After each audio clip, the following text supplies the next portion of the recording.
So gorillas have like a sagittal crest. My name is Maegan Leavendusky, and like Sadat said, I am a graduate student at Miami University with Project Dragonfly. I am an outreach education coordinator for Globio to increase media presence, conservation awareness. It always blows my mind how much money goes into video games. Video game technology, like for me, I've played video games, I'm in that generation, but I kind of stopped a few years ago because this life that I'm living is the greatest video game for me personally. There's no video game that will come close to the life I'm living, You and I kind of had the same conversation when we were texting back and forth. Yeah. Paul Rosalie says this. He poses the question, are we smart enough to realize how smart animals are? That's like the You can download this and it's like 3.5 minutes and you can see the gorillas, hear the gorillas, you look around and they're right here. Live time that we're watching. So I just wanted to segue now from that conversation into Chimp Empire. I'm on the 3rd episode. I'm finishing up the 3rd episode, so I got one more episode after that. Okay, I won't say anything. I think James Reed did something that is really hard to do. I listened to James Reed for the 2.5 hours that he was on the Joe Rogan Experience. James Reed will be interviewed. Diana, she's one of the photographers. It's never been done before the way he did it, right? With Chimp Empire, like there's no pre-existing documentary that was that immersive, that accurately immersive. It didn't paint a different picture than what was actually going on in that forest. So Belize I would love to go back to Belize. It's okay. Really cool. Books are like gateway drugs because you can just read the back and then there's like all these comments from other authors that wrote other amazing books that are very similar content. I think it's no different than with Jaws to villainize sharks the way it did. Yeah, Africa is a place I really, really want to go to, like more than anywhere else in the world, I would say. Hey Megan, how are you? Good, how are you? Good. Glad everything works. I was having issues with like the audio, making sure it records my voice and your voice. Because this is the 2nd podcast on my channel, so I also don't really know what I'm doing. Well, that's good. Yeah. Not that it's good that you don't know what you're doing, but it's good you're figuring out all the kinks. Yeah. But that we have like an hour, so okay, perfect. We should be good. And yeah, we can have like recurring guests and stuff because I know Steven wanted to do another appearance on my channel because we got talking about so much stuff and we were scratching the surface of a lot of topics that we could dive really deep into. Yeah. So yeah, I'll just kick it off right now. So, all right. There's always nerve-wracking doing the intro. All right. What's up, guys? Welcome back to the Wild... Wait, my phone's ringing. Sorry, my phone is ringing right now. That's okay. And it doesn't say we're recording, just FYI. Oh, yeah. I'm screen recording it through my... Oh, okay. Yeah. Because I don't want to pay Zoom if I don't have to. I don't blame you. Yeah. So okay, sorry. I got to put my phone on mute real quick. One sec. All right, what's up, guys? Welcome back to the Wild Primal Podcast. This is episode number 2, and this woman right here is Megan, and we are classmates together at Project Dragonfly, which is a conservation biology program at Miami University, and we recently came back from an Earth expedition in the rainforests of Brazil. We flew into Rio de Janeiro, and we did a lot of conservation work in the Atlantic rainforest, so... yeah, Megan, if you would like to introduce yourself and what you do for a living, that would be great. Yeah, my name is Maegan Leavendusky, and like Sadat said, I am a graduate student at Miami University with Project Dragonfly. And then I'm also a nurse, and then I also am a wife, a mom, and I am an outreach education coordinator for Globio, which is a really cool company. I know you kind of looked into it, Sadat. Yep. That really hard to increase media presence, conservation awareness, specifically around great apes. But it seems to go so much further than just great apes if you happen to look at their website or listen to any of the podcast episodes. Oh yeah, I had it pulled up and it seems awesome. Like what they do is all for conservation at the end of the day. By the way, guys, Megan is an awesome person. I got to really know her on this trip. You're a very like naturally caring person, and I don't know if that came from being a nurse for like 2 decades, but I don't know if that's just you or because the nurse job made you like that, but I appreciate all the times you were helping students out when they weren't feeling good, when some of them had headaches or whatever. I know I couldn't sleep a few nights and you gave me the melatonin. So she's just a wonderful person, guys. And you're based in Kansas. Which city in Kansas? So I'm a little bit north of Topeka. We live out in the country. So Okay. yeah, I mean, most people know where Kansas City is, Royals, Chiefs. So we are northwest of like Kansas City, Kansas. Northwest of Kansas City. Okay. And Kansas City is kind of split between two states, right? Kansas and Missouri. Yeah.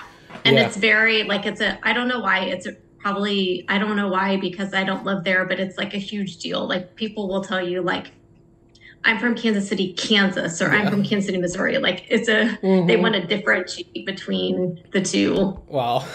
Yeah, because I did a solo road trip in the summer of 2021, and I drove through Kansas City, and I stayed in Kansas City. And so, yeah, that's when I looked at my Google Maps. I'm like, not all of the city is in Kansas. That's pretty interesting.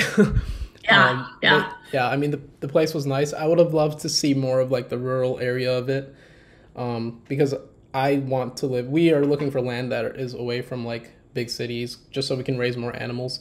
I have in our property right now, we have ducks and turkeys. We have 2 turkeys, broad-breasted bronze turkeys that are growing really fast, and 3 Swedish ducks. But it just would have been a whole lot easier if we weren't in like, just like show you where I'm at. Like this is suburbia. I really shouldn't be. I shouldn't be raising these big birds, but I am, because the city planner, he saw what I'm doing, and he's on my side with it, and he's just keeping quiet because he sees how I'm raising the animals, and it's just not causing any problems. So he's letting me get by with it. But I can't live without animals. I have to have some farm animals. I want a dog really bad. So I envy your guys' lifestyle living in the rural Kansas state. Yeah, I would have way more animals if my husband would stop telling me no. Right now I'm pushing for donkeys, and I haven't been able to persuade him. Our big joke is I wanted an English Mastiff, and he's like, you can have 1 English Mastiff, and now we have 2. Oh yeah, I thought you guys had 3 from the website you sent in your introduction. We did. Yeah. She just died in March. Oh, sorry to hear that. That's also another reason I don't know if I'm ready for a dog. But we can start off with the first bullet point. So my first bullet point that I have ready for you is a question for you, which is, what got you into wildlife in the first place? Like any childhood memories, or what got you into being connected to nature, learning about wildlife and animals and species? Do you have any childhood memories? I always dread this question because I don't have any like sexy, glamorous story about I locked eyes with an elephant, or, I don't have anything like that. I feel like it's just been a part of me. Like it's just always been there. I initially was a wildlife biology major at K-State a million years ago, and I absolutely loved it. I wanted to do something with orcas or wolves. I actually had like a audition to work at SeaWorld. Oh, wow. And I, for some reason, decided not to do it. But anyway, I went to go talk to my advisor like 3 semesters in my wildlife biology program. And he said, I just want you to know you may not get a job. Mm-hmm. And he was like, you should look into like nursing that has like a more steady whatever. Yeah. I was like, oh, okay. So I stupidly, I was 19 years old. I decided to become a nurse, and I'm not knocking it. I mean, it's given me, steady income, and it's actually right now allowing me to work part-time and do what I love to do. So, I know that's didn't really answer your question very well, but yeah, I feel the same way. I also kind of dread the question because I don't know how to answer it with any specific answer. I also feel like it's just genetically in me to love the animals, and my earliest memories are all of animals. Like the earliest memory I can think of is of a spider, because it shocked me. I've never seen a spider that big, and it got imprinted into my mind. And then from then on I was obsessed with bugs. I was always looking for bugs. And pigeons, I have memories of pigeons in New York, because that's where I was born. I was born in Queens, New York. And I don't remember anything else about New York other than the pigeons, which that shows something about what I'm passionate about. Because we moved to Michigan when I was 4. 0 years old through 4 years old, that part of my life was all in New York. But I don't remember any of it other than the pigeons. I have numerous memories of pigeons. And once we got to Michigan, yeah, just bugs and birds and anything I could find, it was like, I felt a lot of freedom. I had a great childhood because we had these bricks in our garden, and I'd pick up the bricks, and every time it was like a different set of insects and creepy crawlies, and I would look at them and keep them in jars for a little bit, release them. I feel like for both of us, it's just in our blood to love animals and wildlife. I also wanted to ask you, this was your last Earth expedition that you did with us in Rio? Okay, so that's why I was looking at your website, and it's you say that you did an EE in Belize. So I wanted to ask you about the EE in Belize, and whether or not you saw any jaguars captive or wild, or anything else about that EE. So so Belize is really cool. One, because it was my first EE, and I had no idea what to expect. I had never traveled alone. I flew to Belize by myself, which really is not that far from the United States. But anyway, we saw a jaguar at the Belize Zoo, a couple jaguars at the Belize. In fact, one of them just passed away, Sylvia. Beautiful animals. The Belize Zoo is a fantastic zoo. It's called the best little zoo in the world. It's all natural. Like, there's not all the animals that are at the Belize Zoo are indigenous to Belize. Oh, wow. It just was really cool to see the animals that they had, and to see the connection between, if visitors from Belize went, if they were standing next to me or standing next to our group, it was really cool. This is our jaguar. This is what we're doing to save the jaguars. This is what we're doing to save the black howler monkeys. It was cool to see that connection. And it was also really cool because this zoo is not like any zoo that I'd ever been to before. There's minimal barriers between you and the animal. Okay. So, you could walk up and put your hand in the jaguar fence. Wow. And I remember thinking, how many people get injured at your zoo every day? And I asked one of our in-country partners, and he was like, nobody does, because they know all about the animals that are here because they're indigenous to this area. They know that they're wild. They know to respect them. So the visitors don't put their hands in where they're supposed to go. And the signage really cool. There is really cool. If you look at their website, their signs are just really not like a normal zoo placard. Not that there's anything wrong with American zoo placards, but sometimes they just spew bio facts that most people don't stand there and read. At the Belize Zoo, it's they're very artistic, and it reminds me a lot of Brazil. Everywhere we looked when we were in Rio, you saw art painted on things. That's what it reminds me of. Oh yeah, definitely. Some of the buildings we were walking past or driving past are just plastered in paintings, and so it's a similar kind of vibe at the Belize Zoo. Yeah, it really is. It's just a different. Man, you're making me want to get a ticket and go visit. Yeah, Belize is. I would love to go back to Belize. It's really cool. Yeah, and jaguars are an animal species that I'm so fascinated with, but there's just not enough information about them floating around in the world. They're still pretty mysterious. So anything jaguar related, I will consume. And I have a book in my Amazon cart by Alan Rabinowitz with his work that he did with jaguars. And so I'm excited to read that. I found out about that book through reading another book called Mother of God by Paul Rosalie. Books are like gateway drugs because you can just read the back, and then there's all these comments from other authors that wrote other amazing books that are very similar content. So that Mother of God book by Paul Rosalie just exposed me to so many different conservationists, legendary conservationists that I otherwise wouldn't have known about. So yeah, I'm super excited to read that book. You need to read this book. Tim Cahill. Okay, I'm gonna put it in my notes. Tim Cahill, Jaguars ripped my flesh. Okay. Yeah.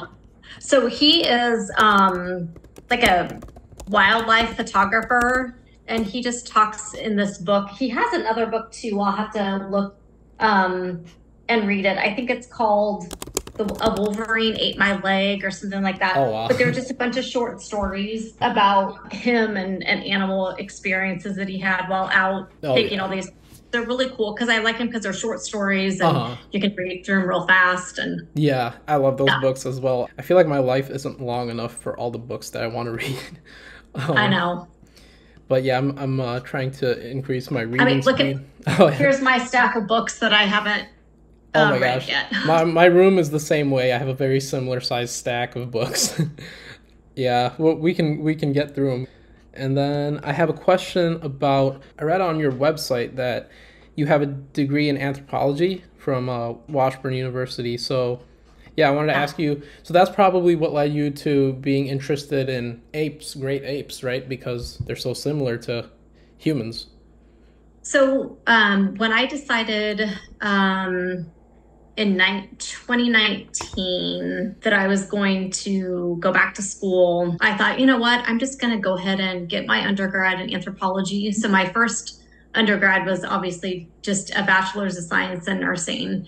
But I wanted to kind of like bridge that gap. I knew I didn't actually think that I could apply for a master's degree with just my bachelor's in science and nursing. So I went back and got my undergrad in anthropology. That sounds really interesting. So I graduated in 2021. 2021. Okay, nice. Yeah. Because anthropology is something I'm also interested in, not as much as zoology and other species, but it is something I'm interested in because ever since I read this book called Sapiens by Yuval Noah Harari. I don't know if you've heard of that book. It's called Sapiens.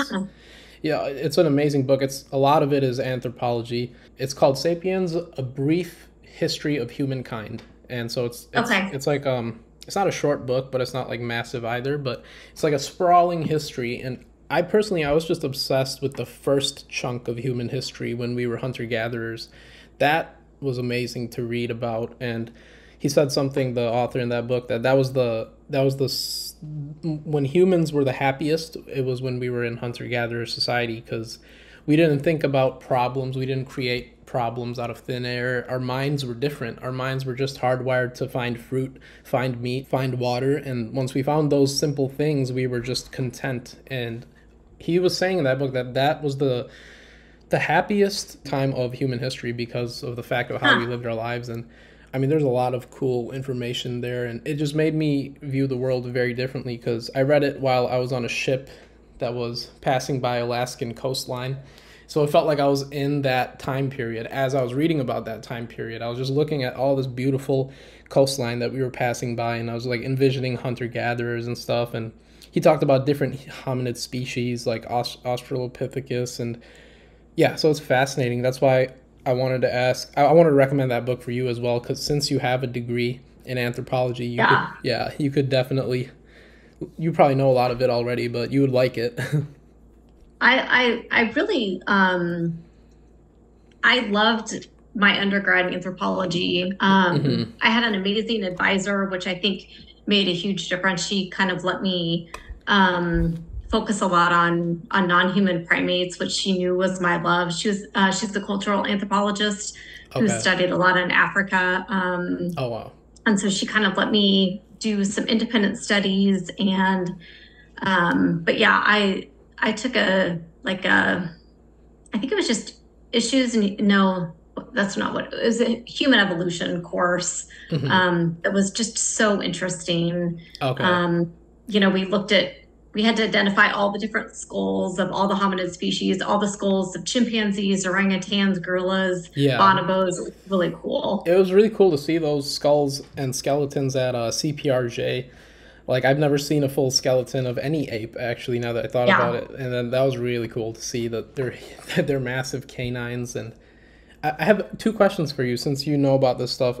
Is it true that all humans came from East Africa? Like, that was the origins of the human species? that the furthest back that we can. I mean, that's pretty much what research is showing. And if you read, I mean, of course, everyone always has different theories, but that's the consensus. Yes. Okay. And then my other question was going back to the skeletons of the apes. Why is it that gorillas have such large canines when they're herbivores, right? Like, don't they eat only plants? I don't know, because they're not like orangutans, where there's such a huge size difference between the male and the female.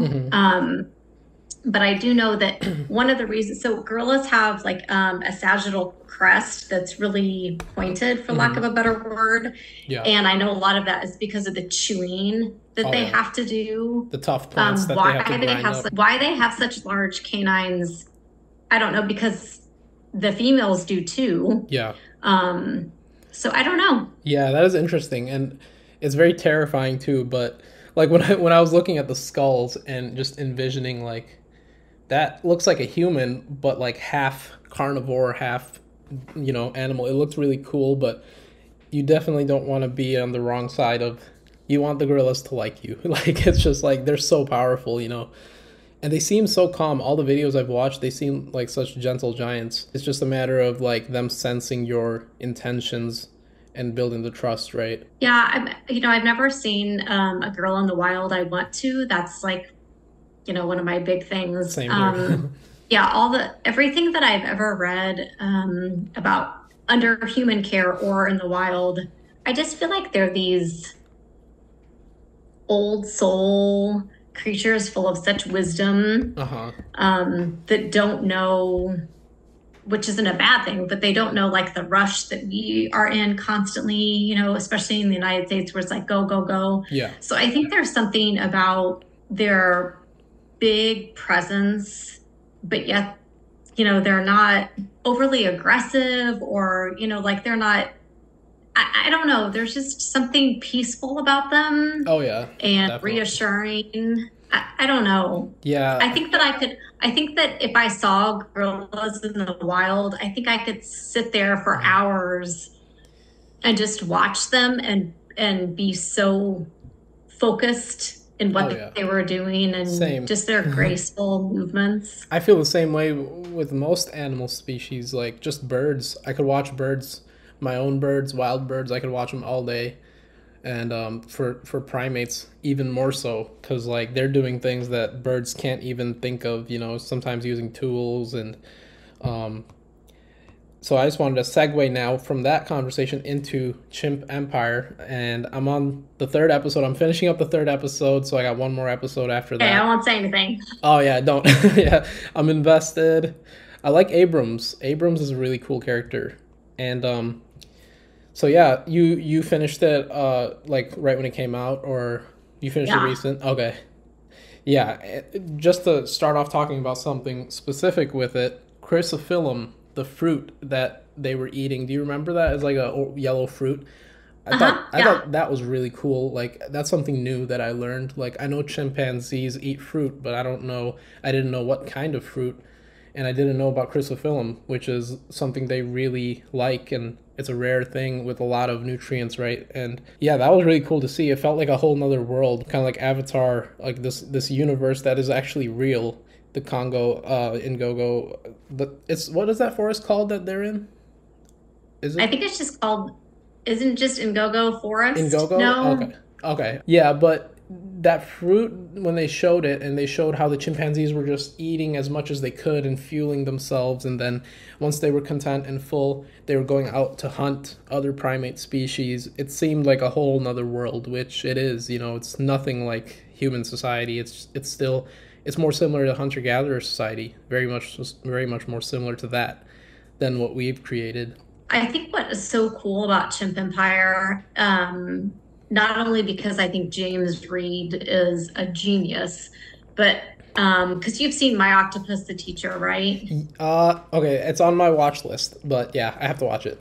Okay, so when you finish you finish Chimp Empire, which you need to finish it before this Friday, which is World Chimpanzee Day. Yeah.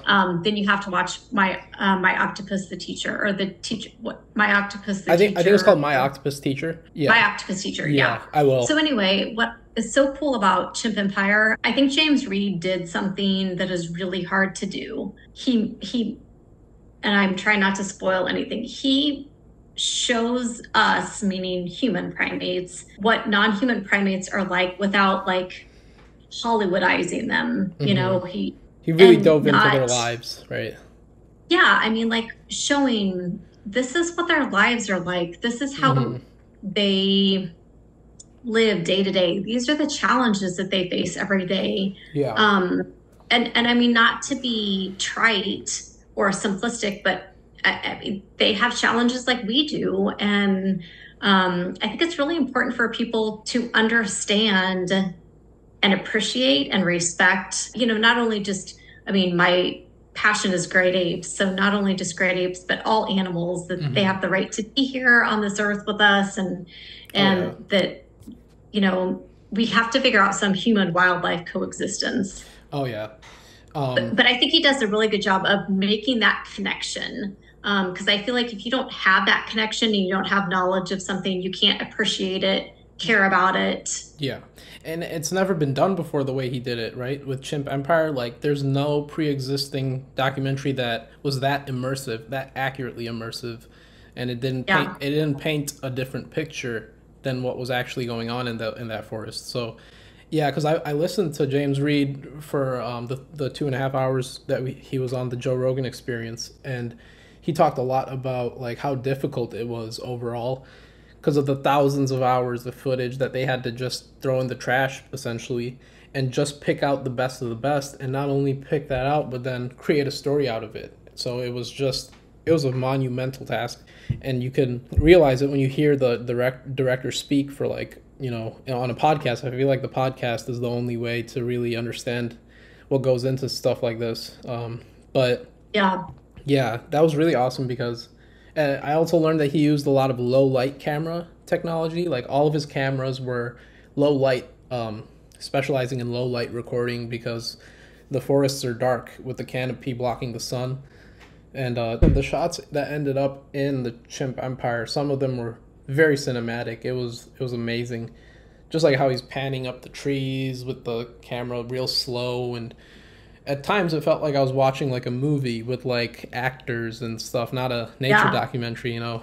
But it was, just marvelous, and I can't wait to finish that last episode. I wish there were more, but now I know why there's so few, because how difficult it is just to make 4 episodes. It's like the blood, sweat, and tears involved is a lot.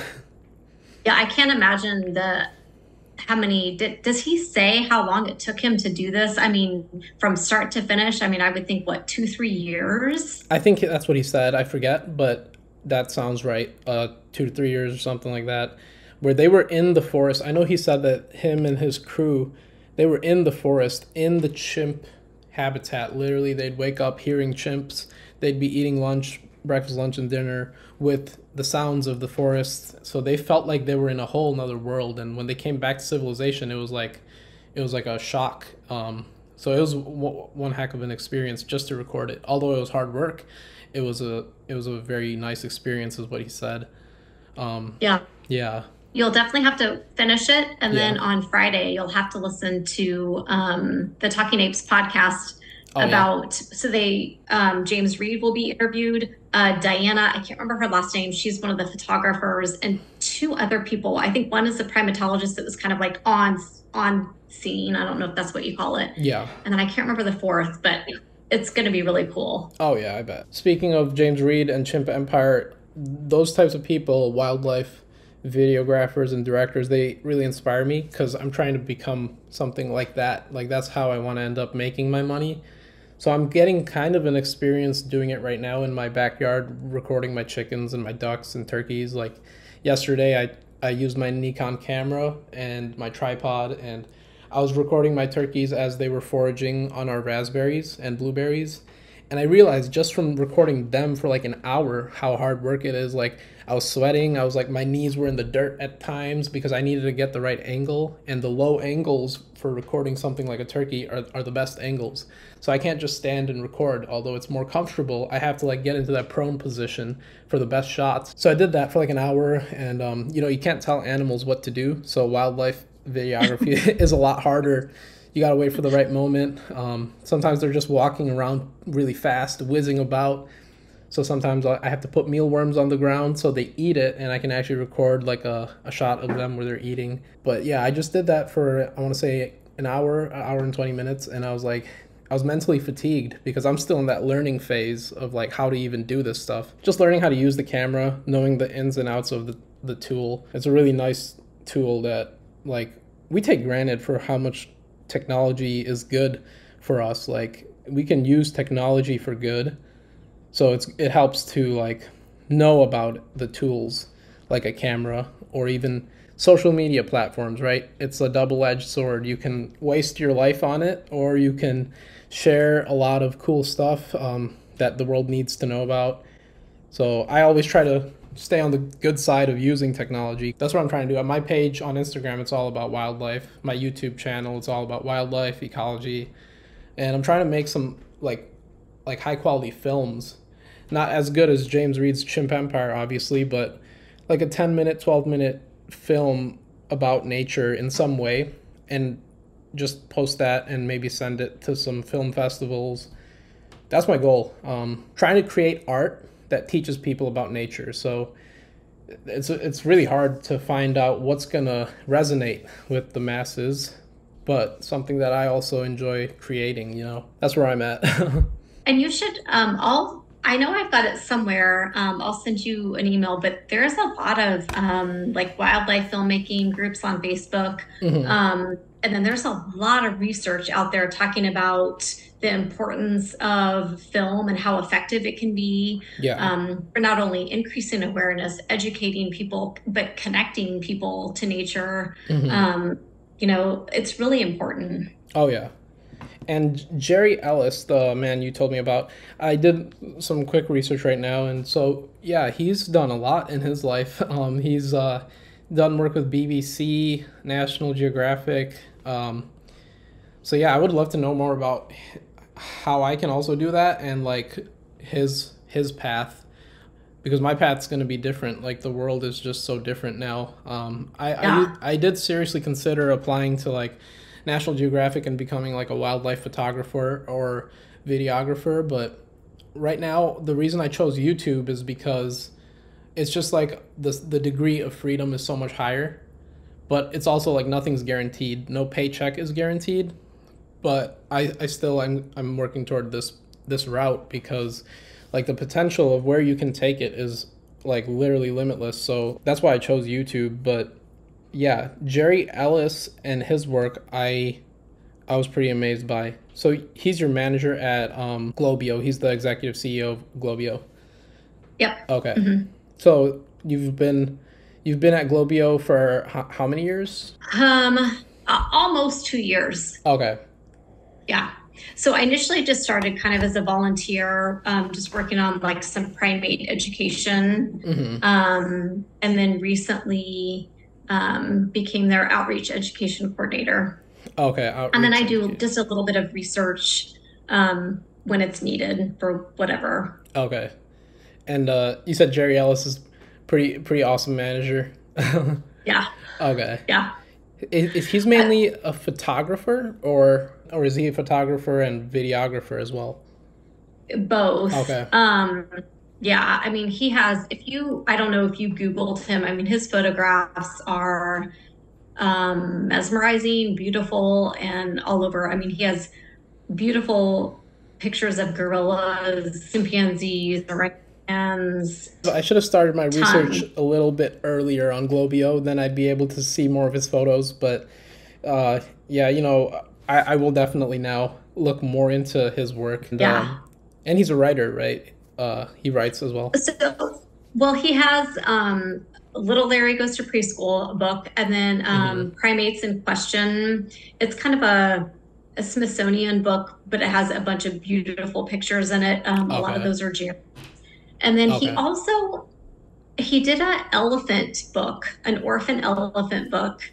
I can't remember the name of it. Yeah, I'm gonna add him to my list of people to like study their career. I have like a list in my notes of people, conservationists, that have, you know, really made a name for themselves and spread a lot of awareness about nature. So I'm gonna put him on that list. What's really cool about Jerry, not just because he's my boss, but he's kind of like the epitome of conservation. Like, he knows a lot of people. His knowledge about the world, animals, is just astounding. Mm-hmm. And he can talk to anybody about anything, which I think is really important for conservation, you know, to have this kind of very approachable demeanor. I think volumes. Like, he could talk to me about a piece of dirt that is like, and I could listen to him, you know, and be mesmerized for 30 minutes about this tiny speck of dirt that's only found in the jungles of Central America or something. And he's really good at distilling those complex topics down into like into speech, basically. Yeah. So you know, I'll be like wrapping my head around something that seems really complex, and he's like, let's just break it down. We have animals and we have people, so let's figure out, you know, what we need to do to bridge this gap. Yeah, that's a really good talent to have, to be able to speak freely, and like just being a good speaker. Like reminds me of Paul Rosalie, author of the book I talked about, Mother of God. Paul Rosalie's a conservationist as well, and he's like a full-fledged conservationist. He's like given his life to the Amazon to raise awareness for protecting the Western Amazon, because he lived there for like close to 20 years. He lived in the Amazon at a research station, ecotourism station. So, and I wanted to recommend this podcast for you. It's Paul Rosalie's the guest, and it's Lex Fridman with Paul Rosalie as the guest. It's just Lex, L-E-X, and Fridman, F-R-I-D-M-A-N. Okay. Yep, and Paul Rosalie, that episode, it was such an eye-opening episode. 3.5 hours with Paul Rosalie. Oh, wow. Yeah, because his life is so crazy. He left America when he was 18 or 19 years old, one-way ticket to the Amazon, and he met some indigenous people, and he lived there for like years and years. He spent more time in the Amazon than he did in New Jersey, where he's from. And so, like, yeah, he learned how to live as a part of that ecosystem, and he has a lot of knowledge about the Western Amazon and preserving large tracts of forest. That's what he's doing right now. He's protecting like 55,000 hectares of rainforest with his company, Jungle Keepers, and they do ecotourism there because their whole goal is to protect the national parks, Alto Purus National Park, Sonene National Park, and the other national park up there. And they're trying to connect, just like what we were doing with AMLD. God damn it. Yeah, so my Zoom ran out. Okay. Is that better? Yeah, it's better. Okay. This should work. Yeah. I think I had it on silent. Okay. Sorry about this. My podcast will be better in the future, but yeah. Don't worry about it. I gotta either buy Zoom's membership or think of something. But as long as they can hear us. Yeah, let's see. You know, I don't know if through your Miami account. Oh, I gotta check into that. So yeah, that podcast, it will change how you view rainforests in the Amazon, because he's so descriptive with it, just like how we were talking about Jerry Ellis and how he's able to communicate so well and freely to just about anyone. Same thing with Paul Rosalie, and you can really sense that why he does this is for the forest. Like, that's his main goal at the end of the day, to protect the forest from loggers and industry, basically, because a lot of people are very, in South America, they're very greedy to start, like, using up all the resources that the forest has. So he's fighting against that right now. He talks about how necessary the Amazon is for our survival as humans. Do you know of mangabay.com? Yeah. Oh, okay. Yeah.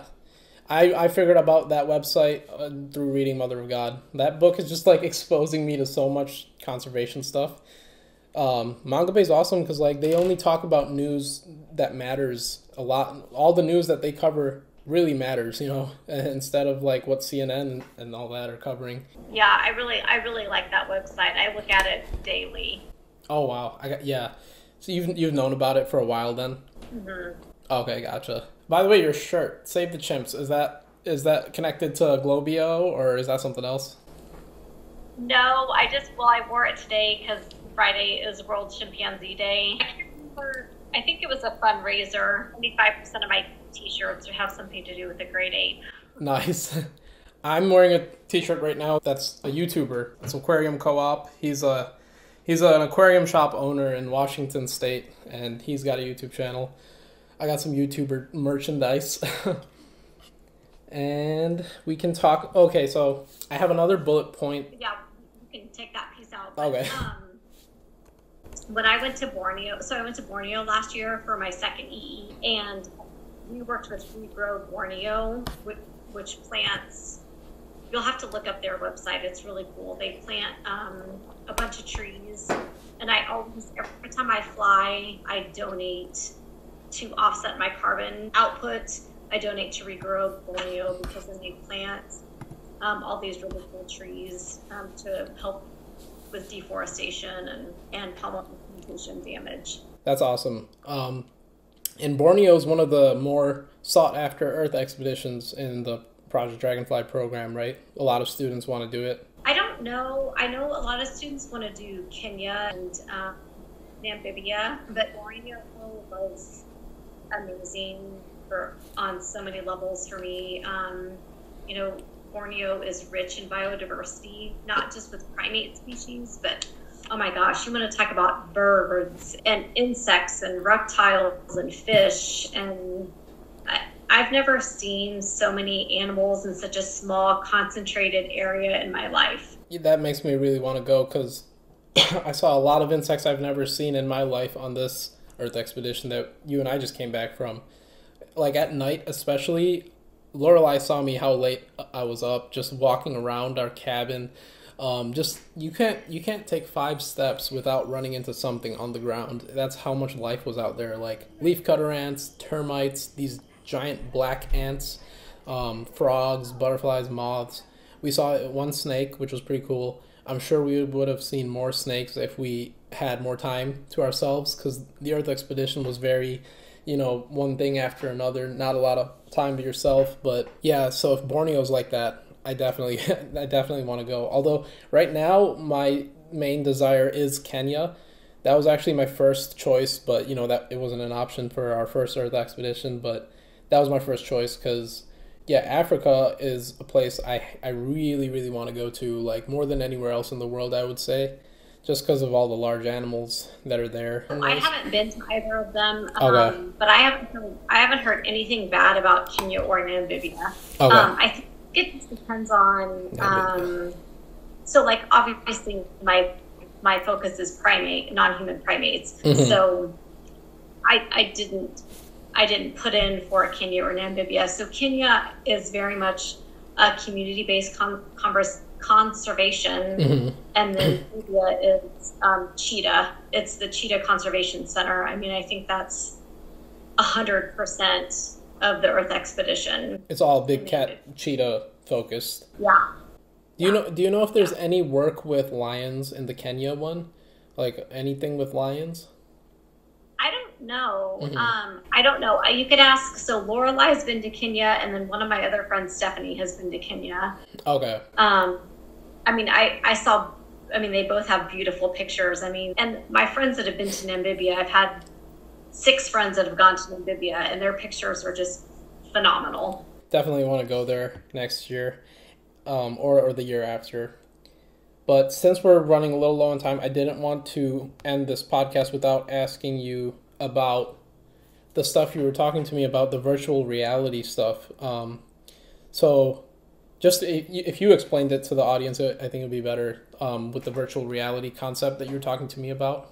So I really want to, I think virtual reality has great potential in conservation for many reasons. One, especially with the presence of COVID, we're much more aware now that we can pass things on to not only just non-human primates, but there's other animals that are affected not just by COVID, but anything that the human body carries, and vice versa, anything that another animal carries. So I really want to find a way to connect people without them having to travel. And I wanted to figure out something that's accessible. Someone who maybe has a physical disability that couldn't walk 5 miles up the Virunga Mountains to see a mountain gorilla. Yeah. So I've been working really hard to figure out how I can use virtual reality as an educational tool to increase awareness, educate, connect people. I really like virtual reality because, like I said, it's accessible, but it engages more than just one sense. So it engages your, visual and auditory senses. And anything that engages one or more senses, you have a better learning experience, so to speak. Mm-hmm. So I really would love to be able to provide virtual reality experiences for people. And I think that it's on the horizon. Like, I think it's something that could be done, but I think filming all the places that I would want to do, I think is going to be my biggest hurdle. There is Gorilla Trek. It's a free software through the Diane Fossey Gorilla Fund, and then there's another one through Ian Redmond. So if you have like a metaverse or like a Oculus, yeah, you can download this, and it's like 3.5 minutes, and you can see the gorillas, hear the gorillas. You look around, and they're right here. And these are real gorillas that are live time that we're watching. Yeah, I'll send you the link. Okay, it's really cool. That is very cool. Yeah, like if they can improve the technology to the point where we can see live action in the natural areas of animals. Like if a gorilla picked up a nut off the ground, you get to see that in the real time. That would be really cool for especially. You can hear it. Yeah. Oh, you can hear it, and yeah. You hear it, and you can see it, and then I would love to be able to. So, a couple of years ago, I taught little kids about orangutans.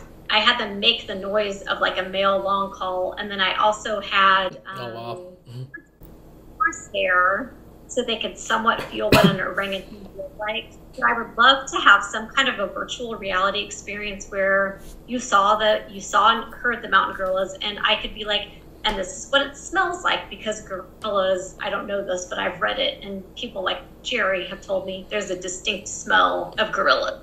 Okay. So I would love to somehow incorporate that smell so that when you have those Oculus on and you're seeing and hearing the gorillas, you can smell them. Oh, yeah. And maybe I can have something that people could feel so they would know what a gorilla feels like. Not that I want people to like go up and touch a gorilla, but I think that the more you know about an animal, the more you're going to care about them, and the more you're going to care that they continue living, that they're going to be able to survive. I really hope you go accomplish your goals with that, because like I see the potential in it to use technology to bridge the gap between civilization and nature. And if they can actually do it where it's really well done, and like it seems like you're actually in the forest of Africa or wherever, and you can actually see live time animals. So like they would have to put like some sort of digital identity to every animal or something. That's what the TED Talk guy, the video you sent me earlier, that's what he said, like some digital identity for every animal. Yeah. And I think what he's trying to do is like years ahead of what I'm trying. Oh, gotcha. I heard that and I was like, this is really cool. Like he's like, I like it when I kind of like hear someone getting it. I think that I'm somewhat jaded sometimes, and I'm like, I hope they're doing it for the right reason. I think you and I kind of had the same conversation when we were texting back and forth. Like, yeah.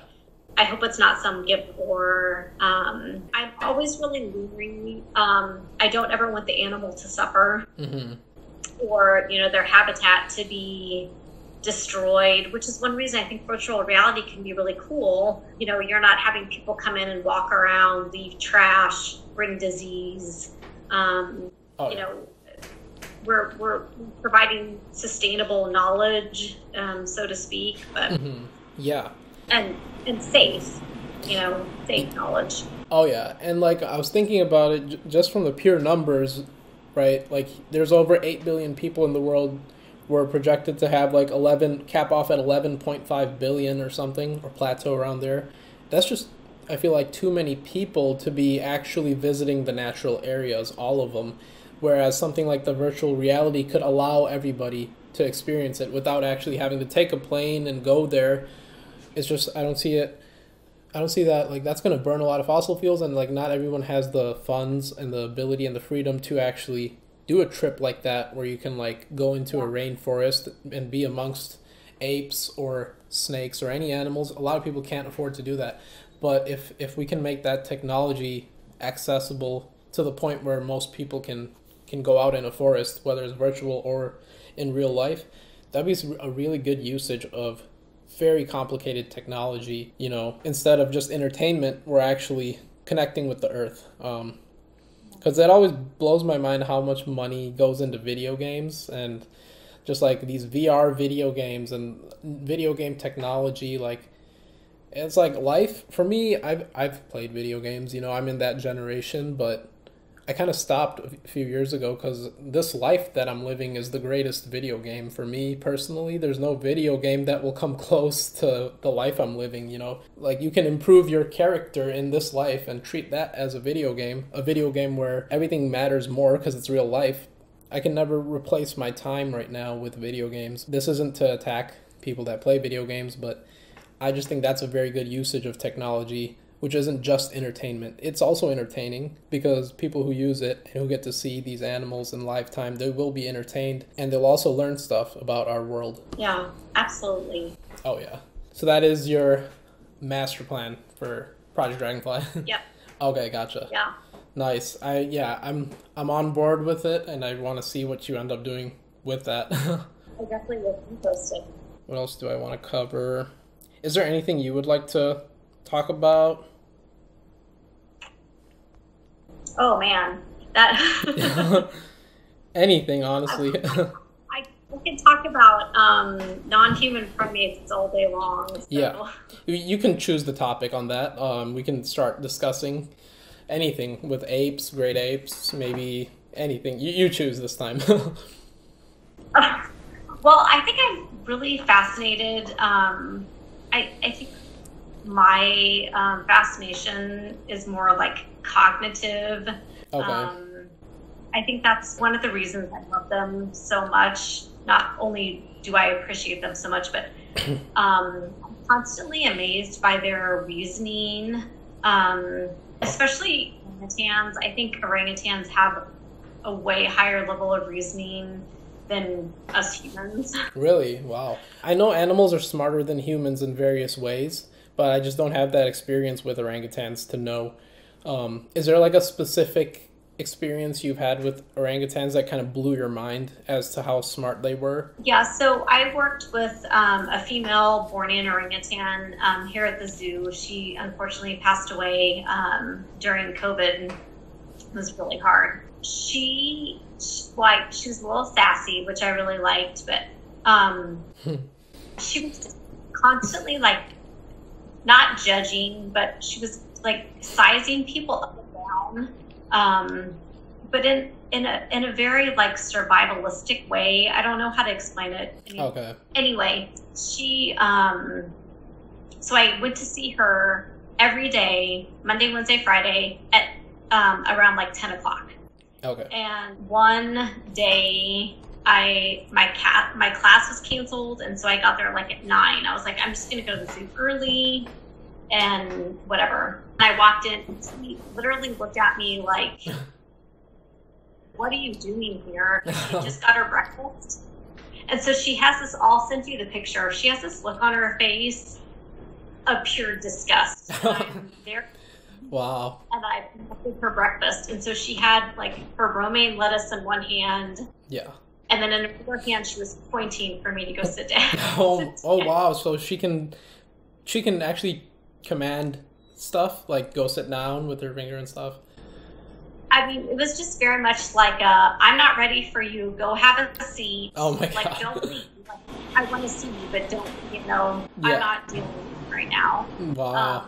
But she was constantly like watching. So like one day I had like chapstick, and I was putting on chapstick, and she was like enthralled with what else I had in my purse. Yeah. And so ever since then, she would like come and she would point, and she'd want to, I would have to take out like everything out of my purse. And she loved my chapstick and she loved my hand lotion. Wow. And if I didn't have both those things, sometimes she would just turn her back to me like, I'm done with you. Wow. See, that's why I want to. Yeah. Oh, go ahead. Orangutans are super smart too. Like, you have to be really careful with locks. Okay. They will figure out how to open a lock, open a lock. If you read any stories about orangutans, there's always an orangutan that has figured out how to open a lock, pick a lock, destroy a lock. Oh my gosh. Reminds me of raccoons. Raccoons can do that too, yeah. Because they have like human-like hands, like the forepaws, but probably not as good as an orangutan for sure. I always hear how smart they are, but I want to experience it, like have an experience like you had, interacting with them. That will really, I think, let it sink into my mind how they think. Although I don't know how I'm going to get that opportunity. I really want to, though, in my life. Yeah, and orangutans are hard too. There's not a lot of films because A, they're so elusive. Two, they're only in Borneo and Sumatra. A lot of people don't go to those places. Mm-hmm. And they're in the wild, they're pretty solitary animals. Yeah. The male's always by himself. There have been some really cool recent reports about females kind of like banding together, but they don't seem to for a long period of time with another orangutan unless it's a mother-infant relationship. Have they discovered their societal structure? Is there like a set societal structure in orangutan society, or is it different? I mean, under human care, it's different because usually you have a quote-unquote female that's the mom or the dad, and usually their offspring with them. But in the wild, you just see a mom and her infant. That's the only time you typically see two orangutans together. In Borneo, every time we saw an orangutan, they were by themselves, unless they had a small infant with them. Okay, gotcha. Yeah, it's because we learned on this I learned on this EE about the golden lion tamarin societal structure with the sentinel. I didn't know that stuff. So usually a sentinel is kind of like your lookout. Yeah, they're going to kind of alert the group to any imminent danger or imminent threat, or here's what's going on. Orangutans don't have that. They don't travel in troops or groups, and they're up in the canopy. They're up high in the canopy. Like, they hardly ever come to the forest floor, and they're really hard to see. They're really hard to what? See. Yeah, they like that solitary life, basically, just like a lot of animals, enjoy that. And so like this EE, I loved it. But I did kind of feel like a little bit like I didn't have the knowledge base for primates, because this was a primate-centered Earth expedition. Like, I love primates, I love all animals, but I just didn't have enough of expertise on them. But this EE really did help. And meeting people like you guys, I'm learning more about like their cognitive abilities. Because for me, it's snakes, creepy crawlies, birds, and large predators. That's my jam, and wolves as well. Gray wolves, painted dogs, hyenas, jaguars. That's like my kind of obsession, and I really like discussing like the ecological connections, like what does that thing eat? What does this species eat? And how is this connected? So it's really cool looking at this aspect of biology, which is cognitive. It's like how do these animals think? And for apes, it's to the point where it's almost like anthropology at this point. It's just like, yeah, it's like almost like a different field for me, who I'm just a guy trying to learn about animals. And when I learn about apes, it's almost like I'm back to humans. It's just like, wow, there's like, it's almost no difference at times when you really break it down. Well, and I think the big glaring difference, I mean, you can look at lions. I mean, lions are super intelligent, but we just don't have the ability to see how smart they are to be different from them. Yeah. Paul Rosalie says this. He says, always poses the question, are we smart enough to realize how smart animals are? That's like the question. Yeah, I totally know what you mean there. With lions, yeah, go ahead. Lions, to me, I mean, I love lions. I have a deep respect for them. Lions, and this is my limited opinion, are much more primal to me than gorillas or chimpanzees or orangutans or bonobos. But I think it's probably just because the relationships that non-human primates have with their families are much different to me. At least that's how it feels. I look at like a pride of lions. Kind of liken it to like the elephant matriarchal society. We can see relationships within like the elephant herd. You're saying elephant society is similar to lion society, or it's less primal? Like similar to like non-human primates. Oh, okay, gotcha. The big cats, they always seem much more primal to me. Like tigers and jaguars, lions, much of a predatory animal. Like I know male lions will fight to the death to be the leader of a pride. Do they do that more so than orangutans and gorillas? More fights within species? In non-human primates? Yeah, then yeah, like not just non-human, but like let's say gorillas. Do gorillas fight as often as lions do with each other? Well, like lions, gorillas have, like in a lion pride, you've got your king. Mm-hmm. So in a group of gorillas, you have your one dominant, they call it a silverback, even though you can have several silverbacks in a troop. It doesn't, like, in Chimp Empire, you can really see the like manipulation and people like really strategizing for power. Mm-hmm. You don't see that as obvious with gorillas, but males are constantly trying to take over another male's group. Yeah. But the fighting doesn't seem to be as aggressive. It's almost like, gosh, I'll have to find this documentary for you. I can't remember what it's called. But essentially, like, this one male gorilla just tires out the silverback that he wants to take over the group. So it's like 8 days of like, he follows them, kind of like they play like chicken, and then the gorilla dies essentially from like, because he's not eating, he's like constantly vigilant. Oh wow. So instead of like just a takedown, it's almost like this long. It's like a prolonged, like draining him of his energy, and yeah. Wow. I think us as conservationists, we have to like show to the masses that we need to protect them and their habitat, because I mean, tigers are vicious, polar bears are vicious. That's not a reason to not protect their habitat and their world. Oh, absolutely. It's hard to send that message out to the masses. It's like such a fine line. We have to be very careful with how we say that message, because we are trying to protect them at the end of the day. And I just want to finish off with this little comment, because I know we're running low on time. Have you watched the movie Nope? It's called Nope. Yeah. Oh yeah. I was gonna ask you, like, what do you think of that initial scene with the chimpanzee like killing everybody in the party? Like, I don't think that was good for conservation. You know what I mean? Because like people are gonna leave with a darker picture of a chimpanzee in their minds after that. I was like, that's a very popular movie.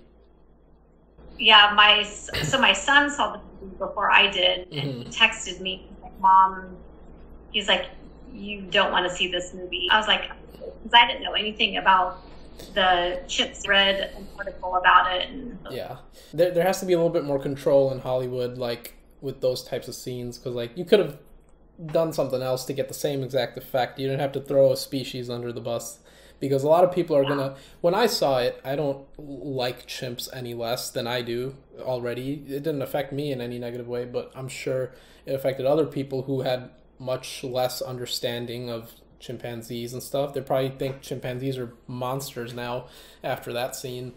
But there's so much more to them, and like the reasons that we need them, that's not as well known as how vicious they are, you know. That's something we gotta absolutely. Yeah. And I think it's no different than with Jaws. I remember what the guy's name, but he wrote a book after the movie, and he was like, I had no idea that this movie was going to villainize sharks the way it did. Like, that's my regret about this movie. Yeah. I wanna create some sort of video or something that talks about how, yes, certain animals are dangerous and we should admire them for that. We should respect them for that. Like sharks, I can't tell you that a great white shark won't possibly attack you, because it might. And I think they're awesome for that. Like, I think a tiger is amazing with how quickly it can take your life. That's something I admire about them, and it increases my respect for them. It shouldn't be fear that drives you to want to like not care about their species. I think that's what I'm trying to like create. I'm trying to create a video script about that, where it's like, yes, these animals are dangerous. Yes, they can kill you very easily, actually. And yes, we still need them around. And most likely, they're not going to do anything to you. And you just got to know what they are. And then if you know what they are, you'll know how to act around them. You'll know how to not put yourself in a situation to be in danger. And then you can stop fearing. You can let go of the fear and just start admiring them, you know. Obviously Jaws probably, I don't know what actions Jaws sparked across the masses, like if people started fishing more ocean fishing for sharks or anything like that, but it certainly does have effects, media, over like the vast population of humans if an animal is portrayed a certain way. Let's see, it's 1:05 p.m. Oh, you're good. I really enjoyed this conversation, Megan. Me too. Yeah, I wish we had more time, and like I said, we could always have recurring guests on this podcast. There's no rules or anything, and we can dive deeper into any of these topics that we started talking on already on this podcast. And yeah, so it was a great conversation. Great. Yes, I'll send you all the stuff that I told you I'll send you. Okay, all right. And if we ever do another one, I will do a little bit more research and have some more bullet points ready. I barely had time for this one because I didn't expect how many people in our cohort to agree to do a podcast with me. So now I just have like a week full of podcasts, and yeah, That's awesome. Yeah, it's so awesome. It's so awesome. I've never done anything like this.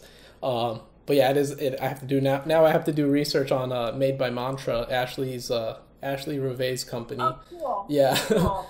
So I got to get to work on that, and the homework assignment due today on data, on the t-tests. Yeah. Yep. All right.